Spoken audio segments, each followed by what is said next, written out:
N1 live पर आपका स्वागत है। पेश हैं नेशनल टॉप 10 खबरें।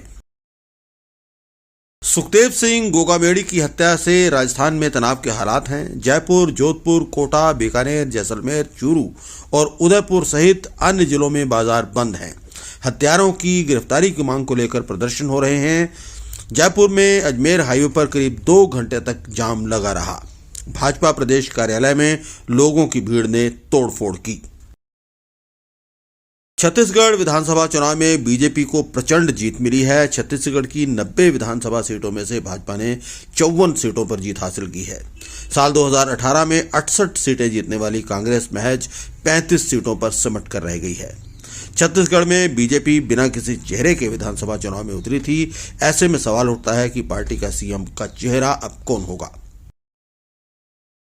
5 राज्यों के विधानसभा चुनावों के नतीजों में कांग्रेस को 4 राज्यों में हार का सामना करना पड़ा है। केवल तेलंगाना में कांग्रेस बहुमत के साथ अपनी सरकार बनाने में कामयाब रही है। कांग्रेस की हार के बाद केंद्रीय मंत्री अनुराग ठाकुर ने प्रतिक्रिया दी है। उन्होंने कहा है कि हार के बाद कांग्रेस दुर्व्यवहार पर उतर आई है।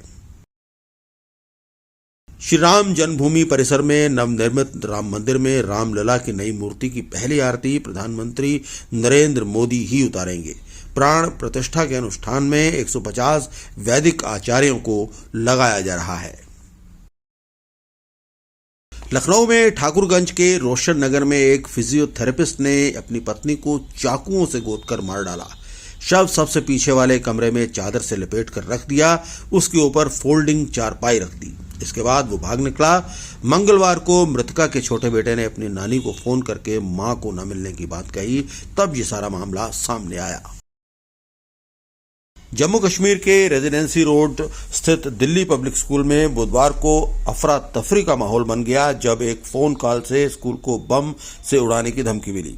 स्कूल प्रशासन ने तुरंत इसकी सूचना पुलिस को दी। मौके पर पुलिस, सीआरपीएफ, बम निरोधक दस्ता, डॉग स्क्वाड की टीमें पहुंची। स्कूल का कोना कोना खंगाल दिया गया। कुरुक्षेत्र में अंतर्राष्ट्रीय गीता जयंती महोत्सव कल वीरवार से शुरू होगा, लेकिन इसकी धमक एक दिन पहले सुनाई देने लगी है। पवित्र ब्रह्म सरोवर तट पर विभिन्न राज्यों से शिल्पकार और कलाकार पहुंचने शुरू हो गए हैं। दुकानें सजने लगी हैं। शिल्पकार और कलाकारों के साथ साथ पर्यटकों की भी चहल पहल बढ़ गई है। प्रदेश में बारिश और बर्फबारी का दौर थमते ही शीतलहर बढ़ गई है। केलांग, कल्पा और सामदो का न्यूनतम तापमान लगातार तीसरी रात माइनस में दर्ज किया गया है। इन क्षेत्रों में रात के समय सड़कों पर कोहरा पड़ने लगा है। फिसलन बढ़ने से वाहनों की आवाजाही भी प्रभावित हो रही है। हरियाणा सरकार ने अंबाला छावनी विधानसभा क्षेत्र के ऐतिहासिक गांव पंजोखरा का नाम अब पंजोखरा साहिब कर दिया है। केंद्र सरकार से इस संबंध में गांव का नाम पंजोखरा साहिब करने की अनुमति मिलने के बाद हरियाणा सरकार ने इसकी अधिसूचना जारी कर दी है। सोनीपत के गांव कहलपा से कथुरा रोड पर कार में आग लगने से एक क्लब संचालक की जिंदा जलने से मौत हो गई। वो पैतृक गांव कहलपा में परिवार के सदस्यों से मिलने के बाद वापस गोहाना आ रहा था।